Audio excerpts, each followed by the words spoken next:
Organizámos uma mesa redonda onde foram debatidas algumas questões e também os desafios das instituições de ensino. Para o moderar, a doutora Tatiana Fernandes, Education Specialist da iStrategy, e temos como convidados o Dr. Rodrigo Queiroz e Melo, da AEEP, Associação de Estabelecimentos de Ensino Particular, o Dr. Fernando Magalhães, da APEC, Associação Portuguesa de Escolas Católicas, e o Dr. Alexandre Oliveira, da ANESPO, a Associação Nacional de Escolas Profissionais, que, não podendo estar presente, não quis deixar-nos enviar o seu testemunho e respostas às principais questões. Em primeiro lugar, queríamos agradecer a presença e disponibilidade dos nossos convidados por terem aceito o nosso convite em participar nesta conversa no primeiro Encontro Nacional da Comunidade de Escolas, Professores e Utilizadores Apple em Educação. Queria começar por apresentar o Dr. Rodrigo Queiroz e Melo, Diretor Executivo da AEP, Associação de Estabelecimentos de Ensino Particular, o Dr. Fernando Magalhães, Presidente da APEC, Associação Portuguesa das Escolas Católicas, e o Dr. Alexandre Oliveira, Vice-Presidente da Direção ANESPO, Associação Nacional de Escolas Profissionais, irá participar connosco à distância.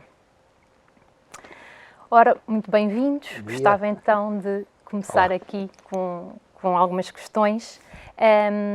E a primeira seria como veem a evolução da tecnologia no espaço de sala de aula, nomeadamente com a utilização de um dispositivo por aluno. Rodrigo, estás aí na ponta de começo. Começa.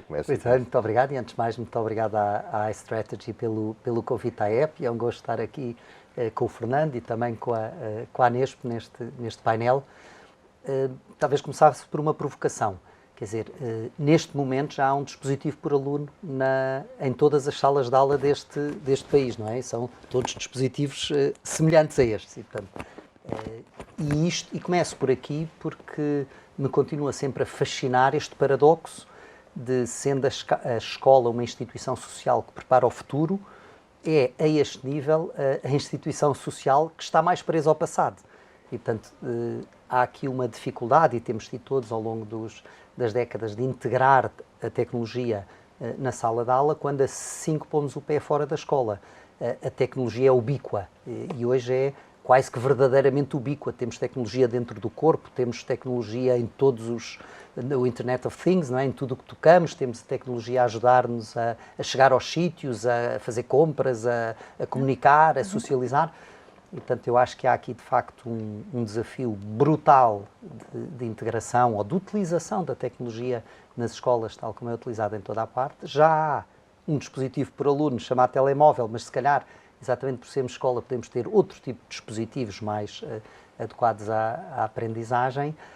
E há uma barreira, ou tem havido uma barreira cultural enorme, que eu penso que, se algo de positivo podemos vir a retirar no futuro desta pandemia, é as pessoas terem-se confrontado com o facto muito simples de que existe tecnologia e ela pode nos ajudar a fazer coisas, e uma delas provavelmente é aprender.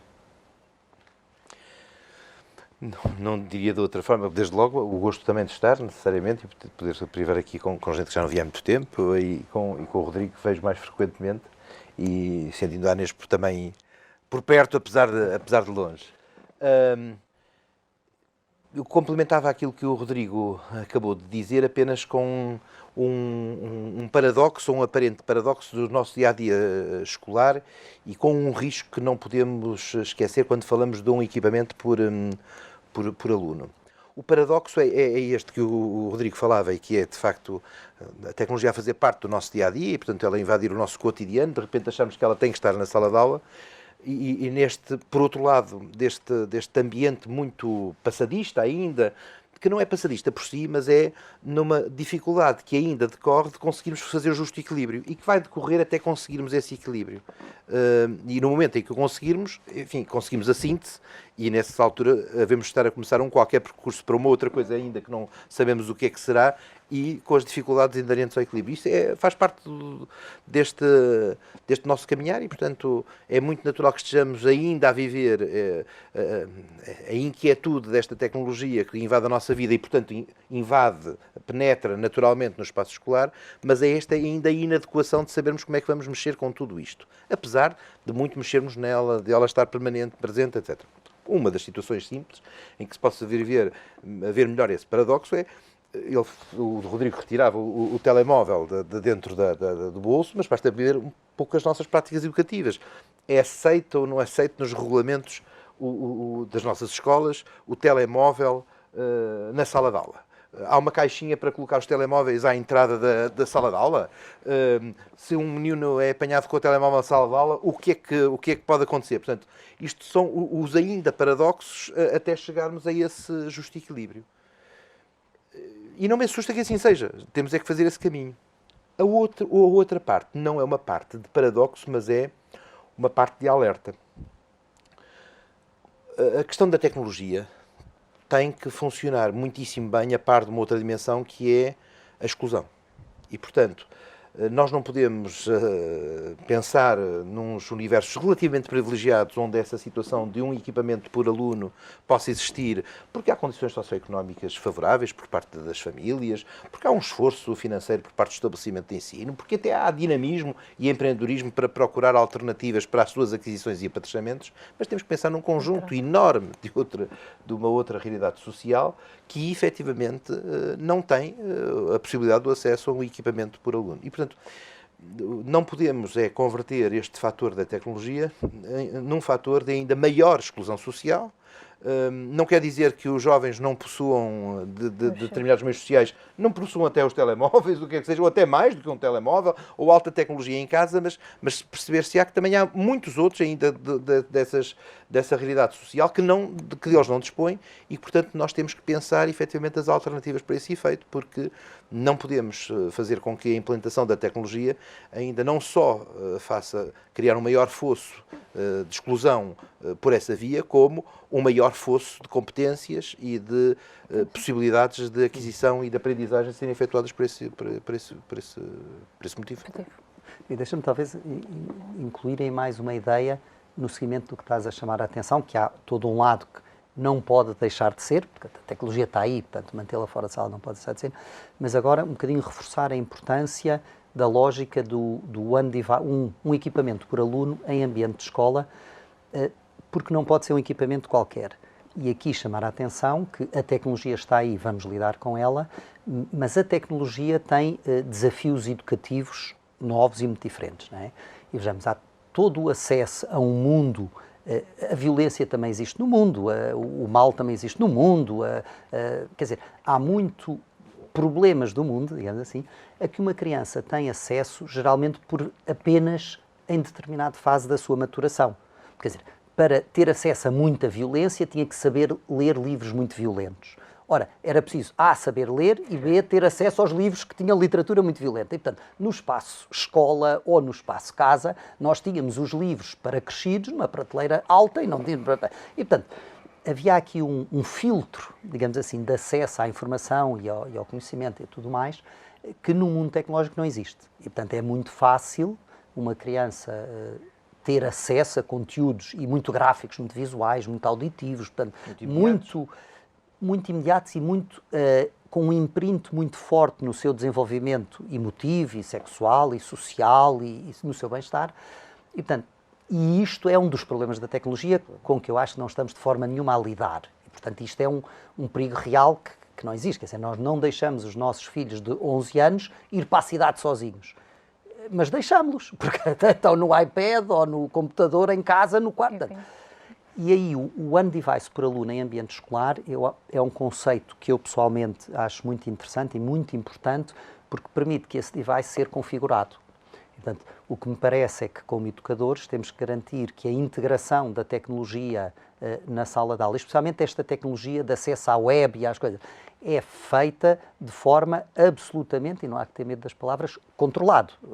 Que é feito de forma pedagógica, porque tem que ser adequado, o acesso adequado à idade de cada um. E, portanto, eu diria até como, chamando a atenção aos pais e aos encarregados de educação, que aquilo que nos colégios nossos associados temos um bocadinho procurado, é o que tem acontecido e sempre fomentado, é nós estamos a dar segurança aos pais. Portanto, é um uso adequado da tecnologia, um uso controlado, um uso educativo, onde, pelo que toca ao colégio, procuramos garantir que o aluno só tem acesso àquilo que tem que ter acesso naquela idade. E à medida que eles vão progredindo, vamos-lhes dando acesso a outras coisas. Portanto, eu aí acho que é diferente o device do colégio ou o telemóvel, não é? Portanto, o acesso descontrolado não é compatível, penso eu, com o ato educativo. Com a atual situação da pandemia, como conseguiram os vossos colégios introduzir o ensino à distância no processo de ensino-aprendizagem? Acho que de uma forma inevitável e natural. Havia duas possibilidades. Uma era ficar-se a falar mal e que aborrecimentos, não há jeito nenhum agora, e como é que vamos fazer, e olha, e não é possível. E a outra é assim, não é de outra forma, isto é assim, portanto temos de reagir. E portanto acho que foi a tendência natural dos colégios, o movimento natural dos colégios foi exatamente este. É uma realidade efetivamente que está aí e que não há como não fazermos olhar e adaptar a nossa realidade. E eu acho que isso, referindo-nos de facto àquele primeiro momento da pandemia, do anúncio da pandemia, ainda nós estávamos longe de perceber o que é que exatamente aí vinha, houve genericamente nos colégios. Foi efetivamente uma enorme capacidade de reação e de mobilização. Estávamos ali próximos às férias da Páscoa, uns a funcionarem por períodos, outros a funcionarem em regime semestral, enfim, cada um com as suas competências organizativas, mas o que eu sei é que uns que já tinham maior background tecnológico, uns que já tinham muito hábito ainda que não à distância, mas muito hábito de recurso a plataformas em espaço aula e no espaço casa, nos espaços de cooperação entre colegas, etc. E outros que nem por isso, mas que efetivamente tiveram de reagir. E aqueles primeiros tempos foram efetivamente de reação.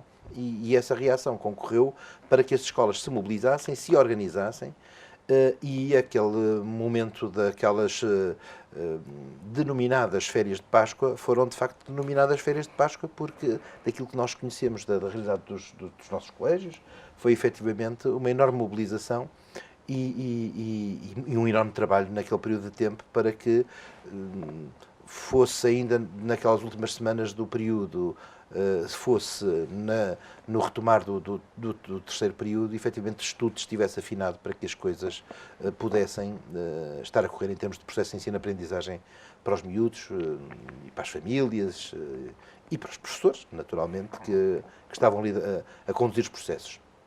Portanto, não houve outra coisa senão reagir, mobilizar e não cruzar os braços.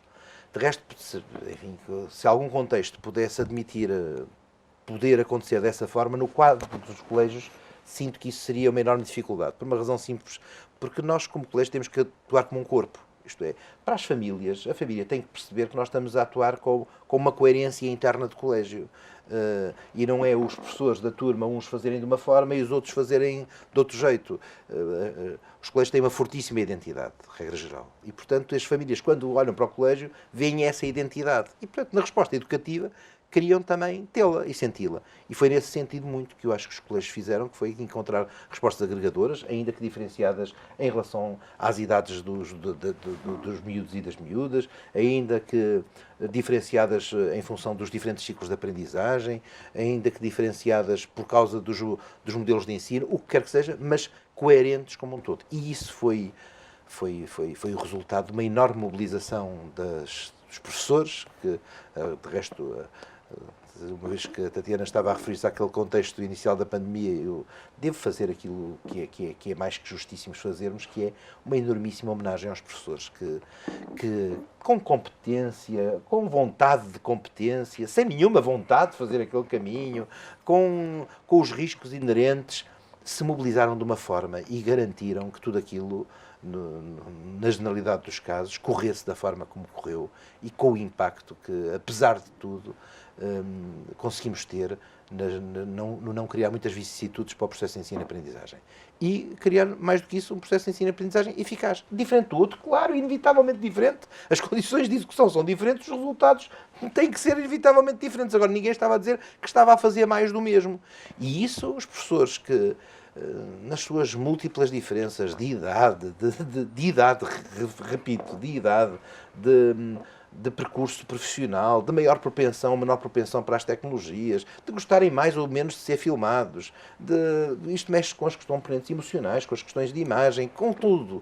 E, efetivamente, se mobilizaram da forma como mobilizaram, de um enorme desprendimento, de um enorme empenho, e tivemos o resultado que temos. E, portanto, uma enormíssima homenagem, sem prejuízo de todos os outros que se tiveram que adaptar, os alunos, as famílias, com seríssimas adaptações em relação aos seus modelos de vida, de emprego, uma enormíssima homenagem aos professores que se mobilizaram de uma forma absolutamente extraordinária e exemplar. Obrigada. Eu acho que são justas estas palavras. Diria algo que me parece importante, que é distinguir que isto que teve que ser feito teve também uma enorme vantagem, que foi perceber que o essencial da escola não é cumprir o programa.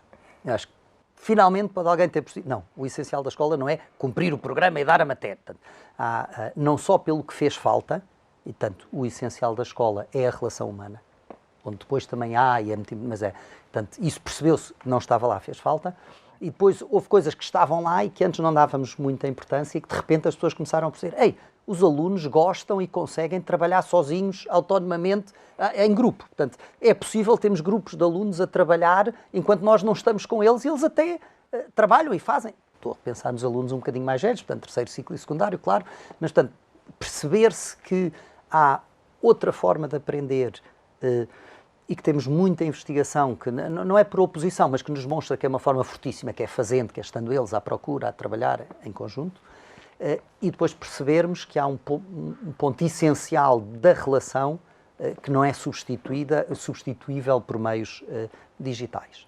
Mas há aqui depois um terceiro ponto que eu acho que é importante, que é isto que nós fizemos foi muito importante, foi o possível, foi com muito esforço, mas é só o fim do princípio. Portanto, agora percebemos que é possível fazer diferente, mas a integração da tecnologia no processo de ensino-aprendizagem vai muito para além de umas sessões síncronas e assíncronas e planificar de forma um bocadinho diferente e avaliar de forma um bocadinho diferente. Isso foi um cheirinho de que é possível fazer diferente, mas penso que agora há aqui um caminho intelectualmente muito desafiante, estruturalmente muito desafiante no sentido de diabo, o que é que nos vai acontecer, mas que é fundamental para mudarmos e darmos esse passo de integração da tecnologia. Eu acho que durante muito tempo, muitos autores foram falando desta lógica da inversão, do flipped classroom, portanto, da inversão de os alunos a ouvir, podem estar em casa ou no sítio com o computador e ouvir, e até há umas TED Talks e uns recursos digitais muito mais interessantes do que eu alguma vez como professor consigo ser a falar aos alunos, não é? E, portanto, o tempo com o professor tem que ser um tempo de interação verdadeira e interação, tanto quanto possível, em pequeno grupo. Eu acho que é isso que começou a perceber de repente, que temos aqui algumas hipóteses com os recursos educativos digitais, com as plataformas de aprendizagem, de poder guardar o professor para aquilo que só o professor pode fazer e acabarmos com isto, que continua a ser 80% do tempo nas escolas em Portugal, que é o professor a falar e os alunos a ouvir. E isso a tecnologia fala muito melhor, mais bonito, mais interessante, com o aluno poder andar para trás e para a frente quando não percebeu, e portanto vamos talvez inverter, e portanto de repente o professor está 80% do tempo em relação e a ajudar na dificuldade, e a incentivar, e a indicar caminhos. Eu acho que essa é a grande revolução que está por fazer. E, portanto, durante esta pandemia, muito rapidamente nos adaptámos todos, e eu acho que as pessoas em geral não estavam à espera. É claro que os colégios tinham aqui vantagens competitivas muito importantes e, portanto, foi em 24 horas e depois com as férias, digamos assim, da Páscoa, poderiam-se reestruturar por completo. Quem já tinha devices, quem já tinha muitos recursos educativos digitais, teve mais facilidade. Portanto, mesmo neste esforço enorme que todos tiveram, a experiência é muito desigual. E essa experiência desigual depois também foi boa porque levou uns a aprender com os outros e a perceber onde é que funcionou mais bem, menos bem. Eu diria que, pronto, Agora temos um caminho longo, um caminho duro, mas um caminho possível e desafiante pela frente, e é aí que entram agora o apoio que podemos ir buscar fora, quem já está a oferecer produtos educativos digitais que possa ajudar os colégios a ir à procura daquilo que vai mais em linha consigo, mas o desafio está aí. Portanto, eu gostava de complementar as palavras de louvor com uma palavra de agora temos aqui um grande desafio e vamos a ele. Que alterações estruturantes vieram para ficar e, na vossa visão, que alterações provocaram no ensino, no processo de ensino-aprendizagem? Eu acho que estruturante é uma palavra forte. Muito do que nos foi dado a ver, houve bastantes situações em que a tentativa é agora regressar ao business as usual. Portanto, voltar ao modelo mais conhecido, o que é razoável e normal. Eu penso que a alteração que ficou e que já não volta para trás é que já não é possível ninguém dizer não é possível online, por um lado.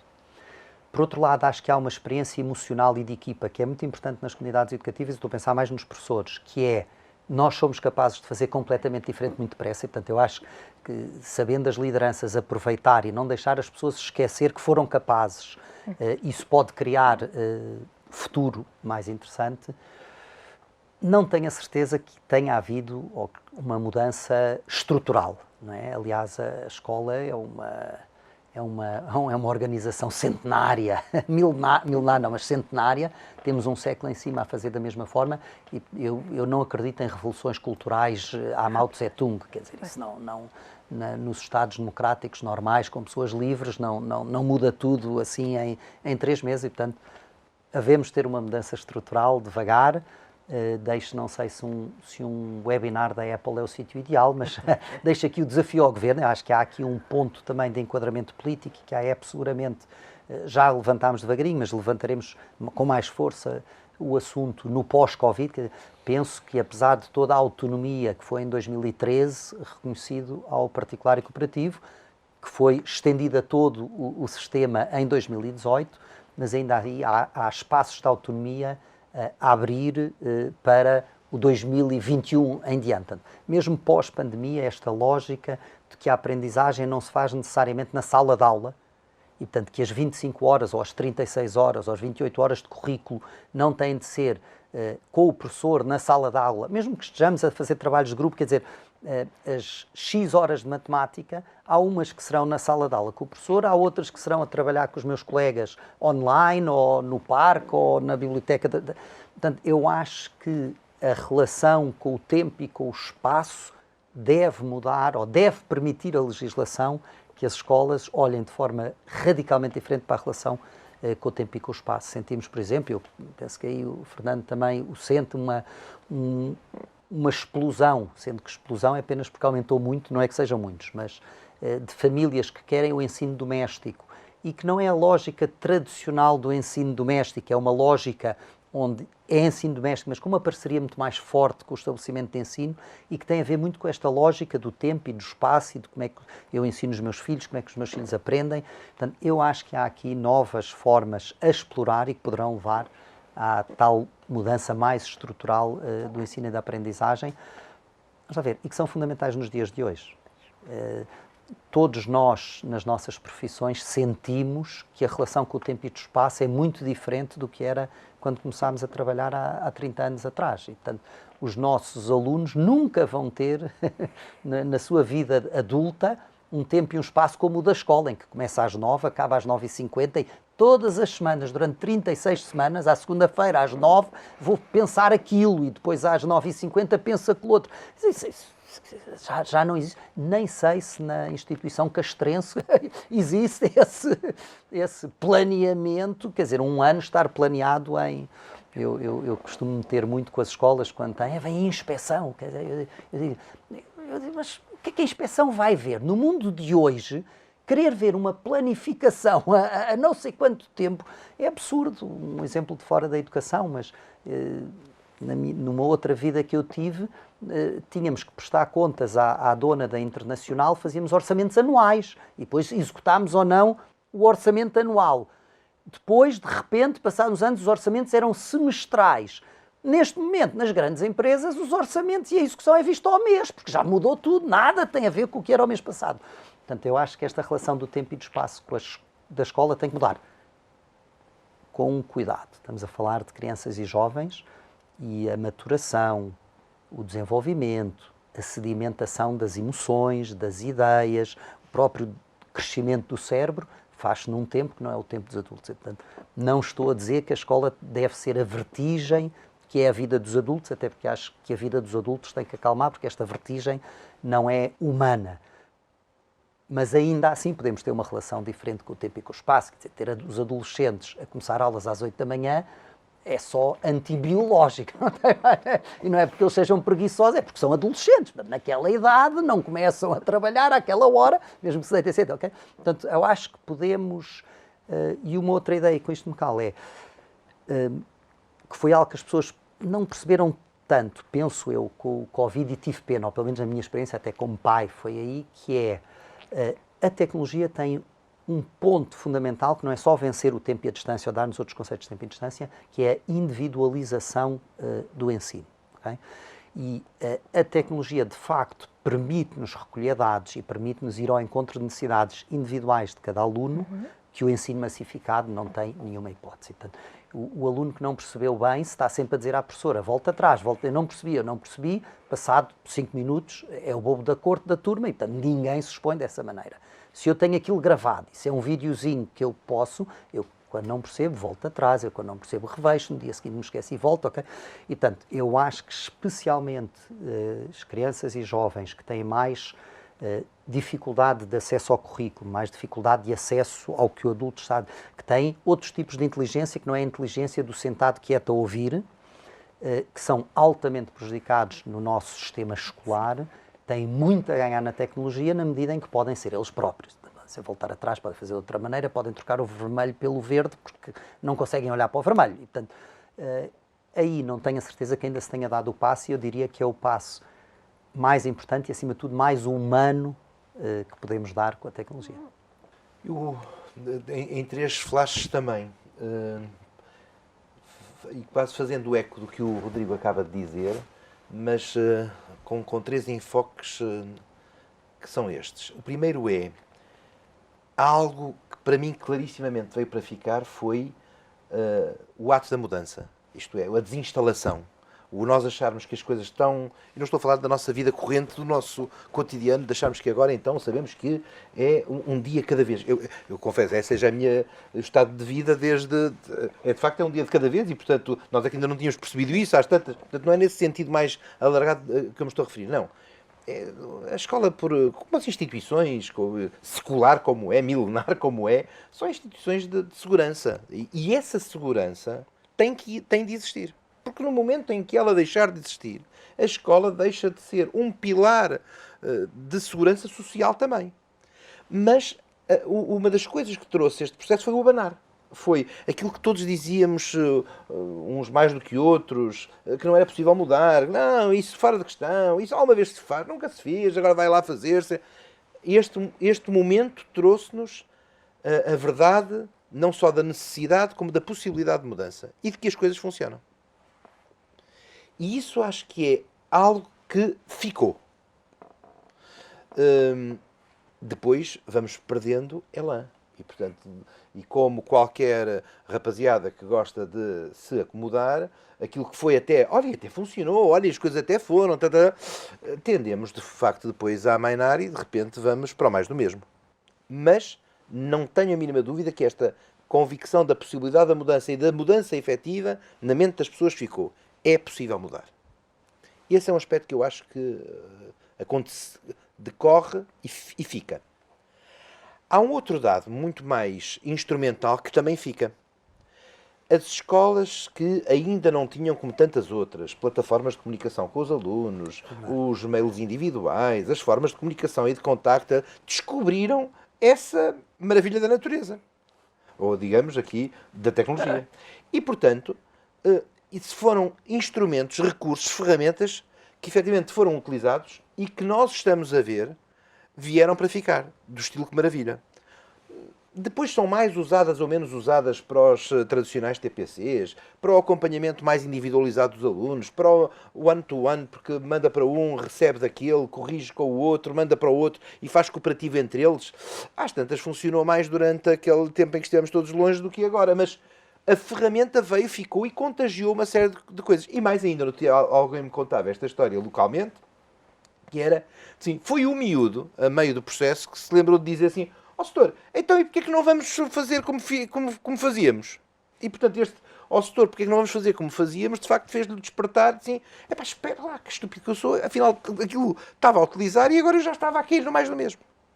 Mas de facto essas ferramentas, esses recursos foram utilizados, foram implantados, foram descobertos nas suas virtualidades e portanto ficaram nas instituições para serem utilizados. Genericamente ou não, mais pontualmente por este ou por outro, mas vieram e ficaram. Terceira dimensão e última, a de paradigma. Não mudou o paradigma. Nós mudamos práticas, mas não mudamos o paradigma. E é importante que estejamos bem convencidos disso. Porque, e nem sei tão pouco se muda o paradigma assim. Ou melhor, sei claramente que não se muda o paradigma assim. Agora, o que é um facto é que esta mudança de paradigma tem que se associar àquela primeira dimensão que eu apelava, que é a questão da segurança. O passo que se tiver de dar, qualquer que ele seja, é um passo que tem que ser um passo seguro.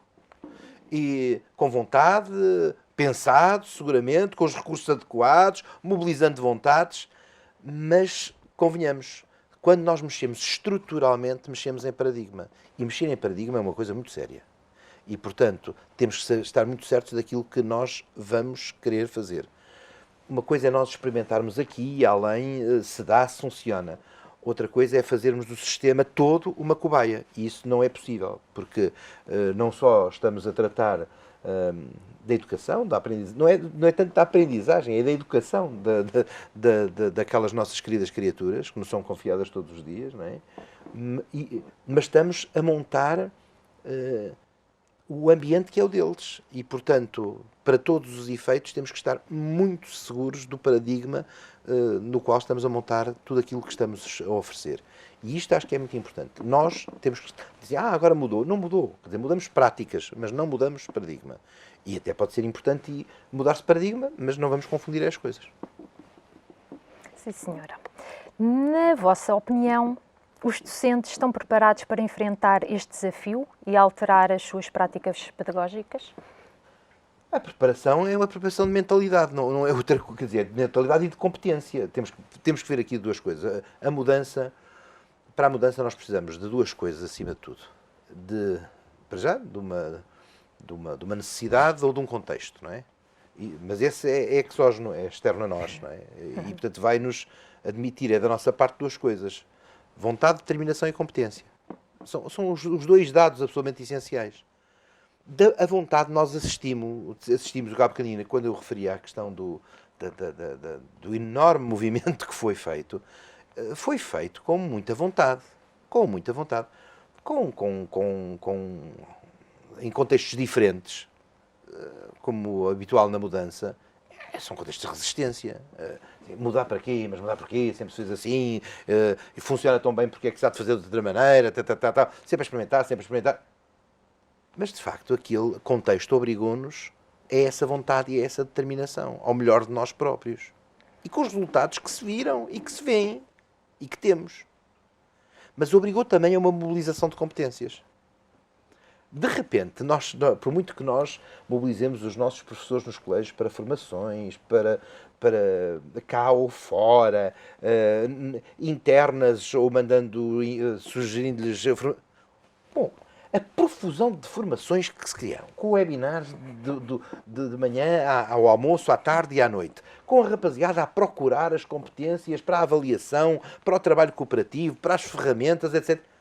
E eu, de repente, vi no contexto dos nossos colégios, por muita tradição que haja no meu colégio, no colégio do outro, no colégio de formação e de estímulo, vimos as próprias pessoas a procurarem sequiosamente essa formação. E, portanto, estes dois dados, parece-me que foram dados que foram muito importantes, que são essenciais, e que esses sim também vieram para poder ficar assim nós queremos, isto é, a mobilização dessa vontade, por um lado, e depois o acréscimo de competência na vida dos professores para se adaptarem a estas novas realidades que tiveram e que temos, não é que tiveram só naquele contexto lá remoto de pandemia, que temos de responder diariamente com os desafios que temos em mãos para responder. Sabe que eu acho que a questão da falta de competência dos professores ou não é como o monstro de Loch Ness. É um mito que dá imenso jeito para vender bilhetes. O que é isso da falta de competência dos professores? Os professores são 150 mil em Portugal. E aos 150 mil são incompetentes? Então temos um grande problema. Portanto, não. Quer dizer, há pessoas com mais vontade, pessoas com menos vontade, pessoas que sabem umas coisas, pessoas que sabem outras. E, portanto, estou um bocadinho como ao Fernando. Perante a necessidade de aprender e fazer, as pessoas aprenderam e fizeram. Portanto, eu acho que os professores são profissionais altamente qualificados.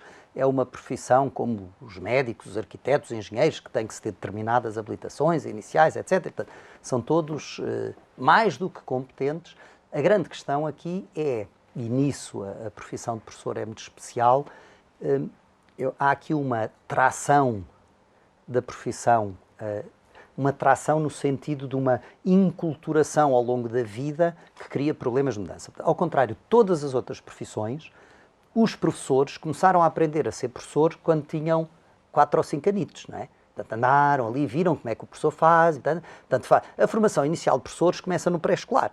Portanto, quando a pessoa finalmente sai do ensino superior e é professor, é muito difícil mudar todo um paradigma que ainda por cima tem muitas questões emocionais de quando eu era pequeno e aprendi com os professores. Como é que fazia o professor que eu gostava, o professor que eu não gostava. E, portanto, eu nunca saí da escola. Eu entrei para a escola, nunca saí da... E, portanto, eu acho que a questão se joga no que o Fernando está a dizer, que é a mudança e as técnicas de mudança, a capacidade de mudança, que é muito mais cultural e emotiva do que propriamente da competência técnica. Vamos lá ver.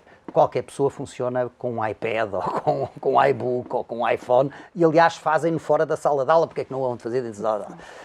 E aí o João Formosinho descreve muito bem nos livros dele esta questão da perpetuação de uma forma de agir de uma classe que tem problemas. Problemas quando se quer fazer mudanças maiores, porque eu acho que cada professor absolutamente competente tem mais de competência para mudar, disponibilidade para mudar, haverá alguns que não, mas o problema é quando falamos do grupo. E aí eu acho que a chave, pode ser necessário uma outra forma, mas a chave está na liderança. Não se calhar até na liderança topo, mas nas lideranças intermédias. Portanto, os próprios professores que têm como obrigação liderar os outros.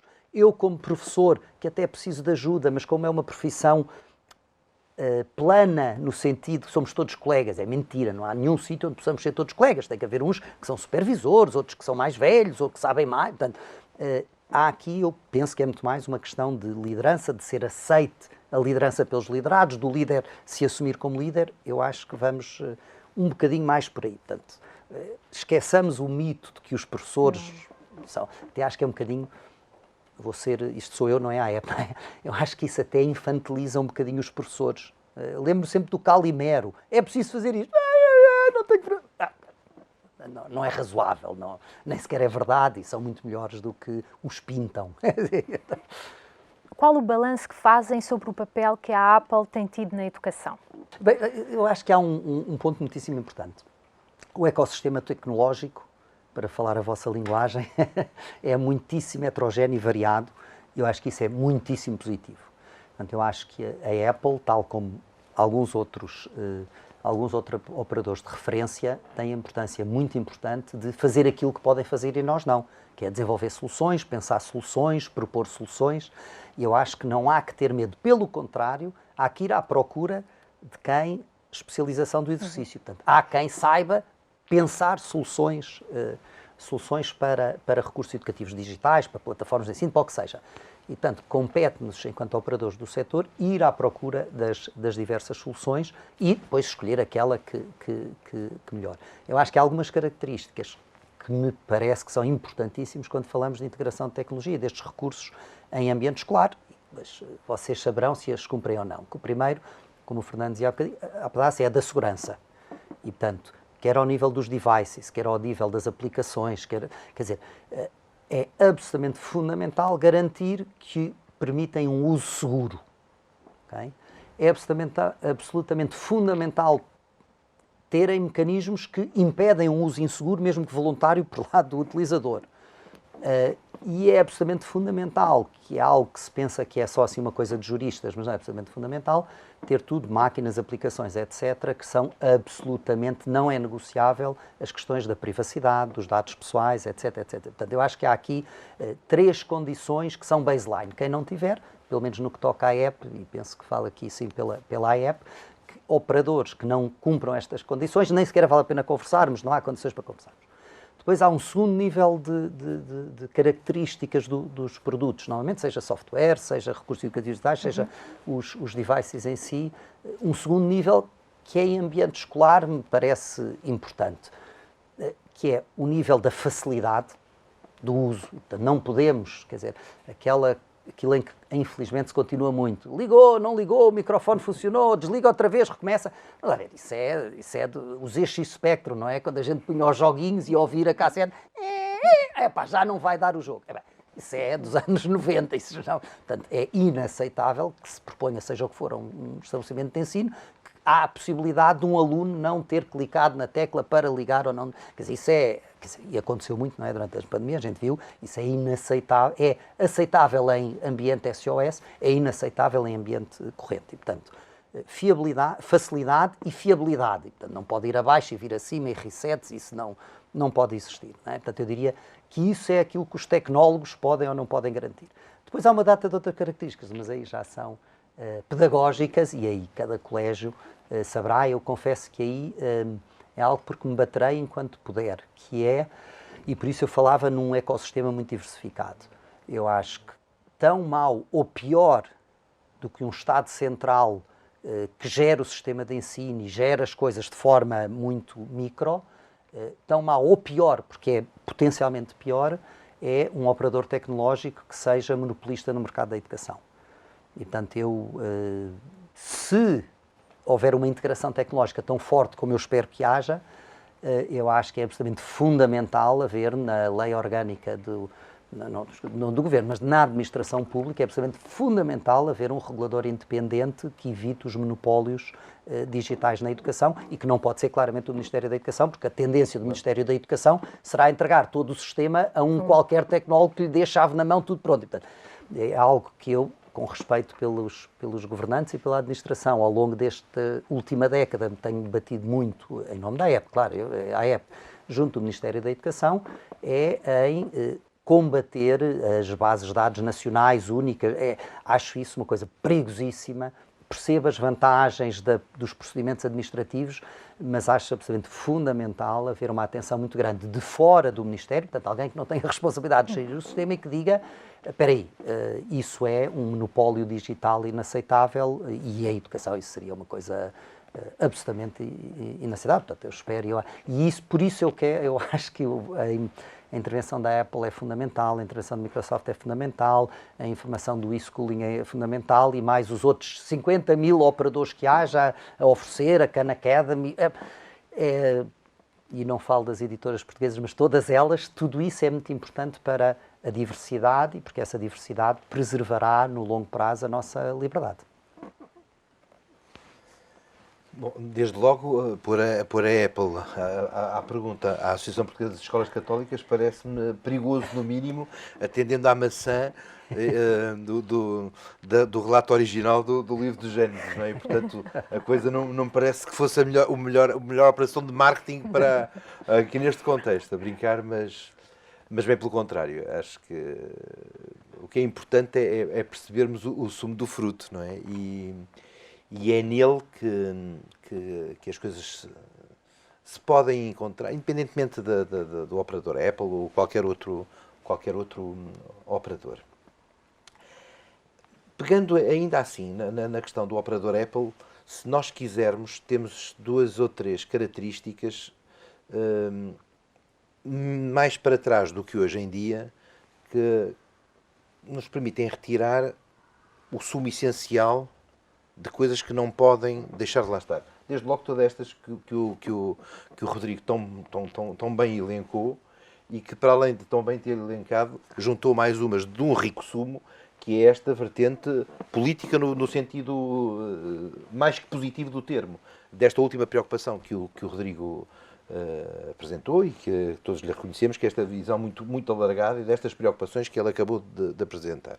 Mas, complementarmente a estas, eu diria que a Apple, concretamente, nós quando pomos lá atrás, numa Apple, não dos nossos dias, mas mais de outros nossos dias, de há umas décadas atrás, era sempre aquela componente do diferente, da inovação, do rasgo, enquanto que os outros eram todos iguais. Não é? E havia ali uns tipos esquisitos, não é? Que tinham um design de rasgo, disruptivo, umas aplicações que depois não eram compatíveis com as outras todas e tal. E isso é capaz de ser uma das marcas mais importantes nesta componente da tecnologia, também em contexto educativo, porque não tenhamos a mínima dúvida, se de repente a coisa fica mais do mesmo, deixa de haver uma das componentes da maior atratividade da tecnologia, que é a inovação, o diferente, este sex appeal é diferente, cheira a novo. E esta juventude appleiana, digamos assim, é importante que seja um requisito a manter-se em todo este contexto educativo destas plataformas. Não é estar sempre a mudar, não é nada disso, mas é, de facto, a componente do novo. E rejuvenescer e mudar os ambientes, isso é muitíssimo importante. Isso é um aspecto. O outro, eu fiquei muito preso àquela expressão do Diogo do ecossistema.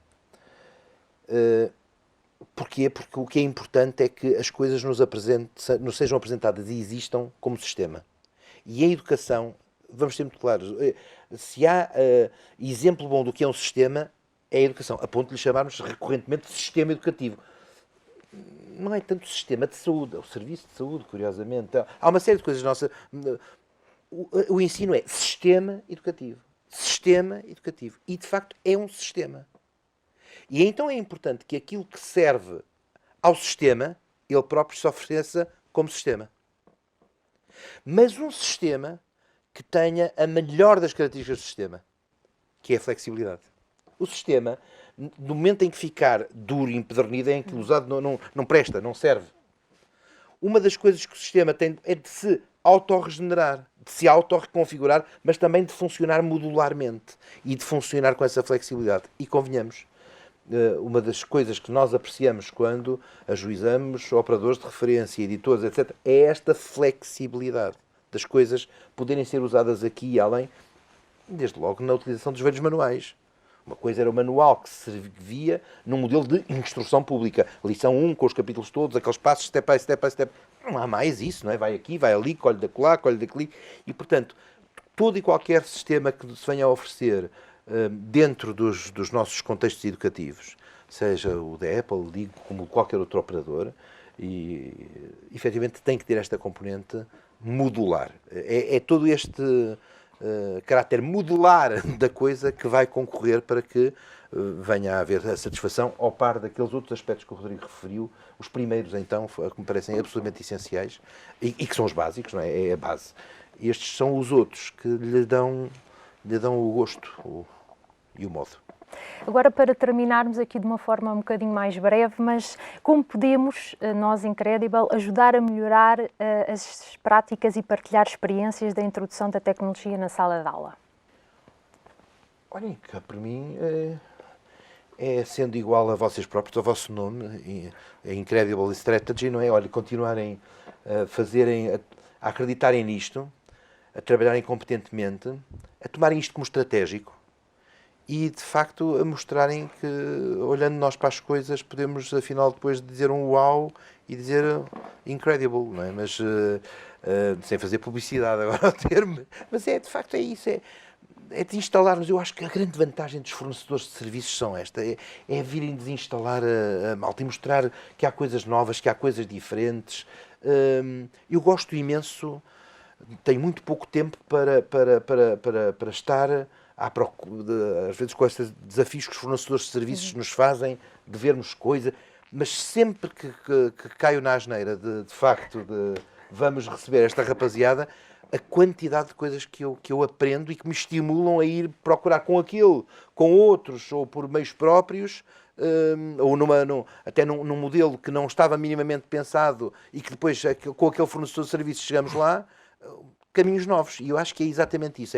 Continuem com essa visão apaixonada por este setor, não fundamentalista, não monopolista, como o Rodrigo há bocadinho dizia também, é muito importante, mas com esta visão estratégica, e levem-nos a acreditar que de facto isto é mesmo incrível. E continuar a acreditar que isto é de facto muito bom. Continuem porque é mesmo muito bom. Ensinar, aprender, e o ensino é muito bom. Eu talvez só há um ponto onde eu acho que penso que está a ser muito... Começa-se a ouvir falar, mas está muito pouco a ser feito, mesmo ao nível, não é só em Portugal, ao Portugal não está nada a ser feito praticamente, mas ao nível europeu há muito pouco a ser feito, e não ouço isso nesses fóruns internacionais. Toda a gente tem preocupação, ninguém está a fazer nada de muito relevante ao nível da introdução de inteligência artificial no processo de ensino e aprendizagem. É um assunto muito delicado, porque temos, quer dizer, os algoritmos são fáceis, o que é difícil é o Big Data, não é? Portanto, há questões de dados pessoais, etc., mas ainda assim eu penso que há aí um caminho a fazer, porque temos que ser capazes, com respeito pelos dados privados de cada aluno, ainda assim de recolher dados anonimizados em quantidade suficiente e com características suficientes que nos permitam criar algoritmos de inteligência artificial que ensinem melhor os alunos. Penso que não pode demorar, quer dizer, não vão ser mais 2 décadas, se calhar vão, mas eu penso que não vão ser 2 décadas até que alguém, alguns, consiga fazer isso. Acho que isto sim pode mudar de repente o paradigma.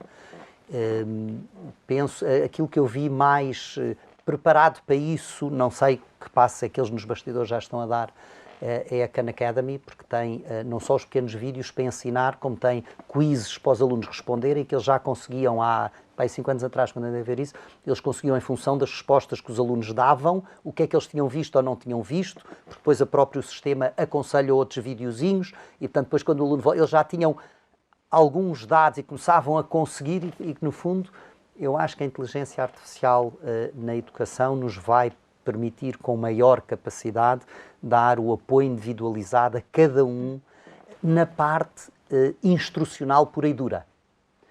E vai fazê-lo muito melhor do que qualquer um de nós. Eu também sou professor, não é a minha carreira principal, mas também sou professor no ensino superior, e eu, de facto, penso que os alunos com quem tenho contactado, eles lendo os livros, indo aos grandes mestres, vão aprender muito mais e melhor do que eu estar a repetir os livros e os grandes mestres. O meu papel não é esse, e eu acho que no básico e no secundário estamos um bocadinho agarrados a esse papel, e a inteligência artificial vai fazer isso espetacularmente. E, portanto, nós podemos nos reservar para aquele que é verdadeiramente o nosso papel. E aí, os operadores que estão já em muitos estabelecimentos de ensino, que têm devices, que têm não sei o quê, eu acho que há aí um desafio muito grande. Há muitas entidades competentes para serem bons parceiros ao lado da informação. Estou a pensar aqui na nova IMS, quer dizer, tem a capacidade técnica toda, e, portanto, acho que aí competia qualquer operador estratégico no mercado do digital na educação pensar um projeto de compreender melhor como podemos introduzir a inteligência artificial, e isso sim seria uma revolução à séria, algo digno de se ver, que espero ainda não está reformado, quando finalmente tivermos essa capacidade de, a parte instrucional, fazer e ter o tempo de professor para aquilo que só os seres humanos podem fazer uns com os outros. Muito obrigada, ficam as sugestões, e quero mais uma vez agradecer a vossa presença e a vossa partilha nestes temas. Muito obrigada. Muito obrigado.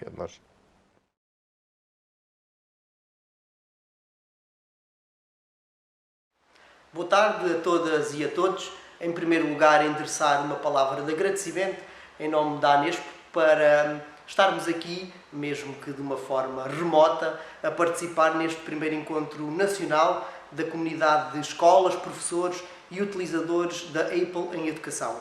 É verdade que no contexto em que vivemos, a refletirmos e pensarmos naquilo que é a dimensão das competências digitais nas nossas comunidades educativas e nos nossos alunos e professores e até famílias, é um assunto muito pertinente. E, a esse respeito, refletirmos neste momento onde já tivemos uma primeira oportunidade sobretudo pelo impacto do fim do último período do ano letivo 2019-2020 e agora a experiência deste primeiro período, temos aqui já um conjunto de indícios que nos permitem, em conjunto, refletir sobre esta temática. Por isso, uma vez mais, bem-ajam por esta iniciativa. Aquilo que nós gostaríamos e aquilo que a Anesp tem vindo a colher também da partilha que as escolas nos vão fazendo chegar sobre esta temática, tem duas dimensões que importa conseguirmos separar. Portanto, uma dimensão que tem um cariz muito mais estrutural, ou seja, nós quando pensamos em tecnologia nos dias de hoje e nas nossas escolas, até pela particularidade de estarmos a falar em ensino profissional, tem uma dimensão que é estrutural, ou seja, nós não conseguimos pensar as nossas escolas sem uma presença permanente, estruturante, naquilo que é uma componente tecnológica. E, desta forma, nós olhamos para a tecnologia como que um elemento natural de suporte ao processo de ensino e aprendizagem. Naturalmente que esta dimensão tem que colar, tem que casar com uma outra dimensão que será, se quisermos, escalada no tempo, que tem a ver com o próprio acesso às tecnologias por parte das nossas comunidades. E o acesso não tem a ver apenas só com a dimensão física, com a disponibilidade dos recursos.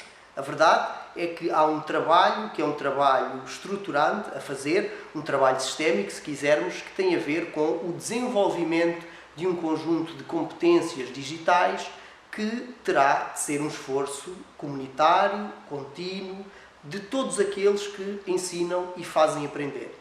É tão importante investirmos em programas de capacitação para as nossas equipas pedagógicas, como em simultâneo estamos a fazer os necessários investimentos em infraestrutura, em internet de alta velocidade, em equipamentos informáticos adequados àquilo que são as nossas necessidades, mas também à incorporação da tecnologia, no caso do ensino profissional, àquilo que é a realidade dos vários setores em que trabalhamos, porque os vários referenciais de ensino profissional que temos neste momento disponíveis nas nossas escolas, por si só exigem e incorporam a tecnologia naquilo que é o nosso processo de ensino e de aprendizagem. E dizia também no início que a experiência que tivemos no último período do ano letivo passado também nos marcou pela capacidade de resposta extraordinária que as nossas escolas conseguiram, de uma forma geral, responder a este desafio. E percebemos também que a tecnologia pode e deve continuar a ser um bom aliado para este processo tão importante e para este processo que, ao fim e ao cabo, justifica a existência das nossas escolas. E aquilo que foi uma resposta muito rápida no tempo e uma resposta muito positiva por parte dos alunos e das famílias é um bom indicador de que estamos preparados para esta evolução que estamos a viver na dimensão tecnológica. Se pensarmos que há 10 anos atrás teríamos um cenário como aquele que tivemos nos últimos meses, com certeza que não teríamos a mínima capacidade de responder da mesma forma. E é um bom sinal, é um sinal que os nossos jovens, que as nossas famílias e que as nossas escolas, de facto, já assumem a dimensão tecnológica como estrutural naquilo que é a sua forma de viver a escola. Naturalmente que estamos a falar numa resposta que foi reativa, ou seja, não houve tempo para preparar, para planear aquilo que seria um ensino à distância, e o que acabamos por ter foi uma experiência muito mais imediatista e muito mais circunscrita àquilo que era um conjunto de desafios e de respostas que cada escola conseguia fazer.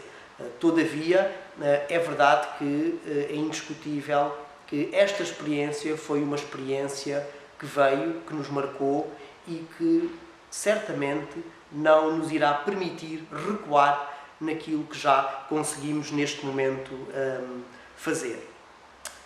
Nesta dimensão tecnológica, e aqui um papel muito importante também de todos os operadores e da Apple em especial, muitas vezes pensamos também naquilo que é o acesso aos recursos por parte dos alunos.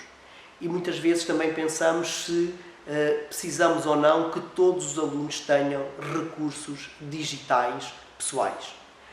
E se olharmos bem, de facto, hoje a importância de termos, por exemplo, um computador portátil ou um tablet para o processo de ensino-aprendizagem é quase tão importante como ter, por exemplo, um conjunto de outros recursos pedagógicos que a escola considera obrigatórios. E, se quiser, até posso partilhar aquilo que são exemplos muito específicos do ensino profissional, como, por exemplo, os gestores de facas, ou ter acesso a um determinado software para um curso de comunicação. As tecnologias estão a este nível e, portanto, temos que encarar estes recursos como recursos de primeira prioridade.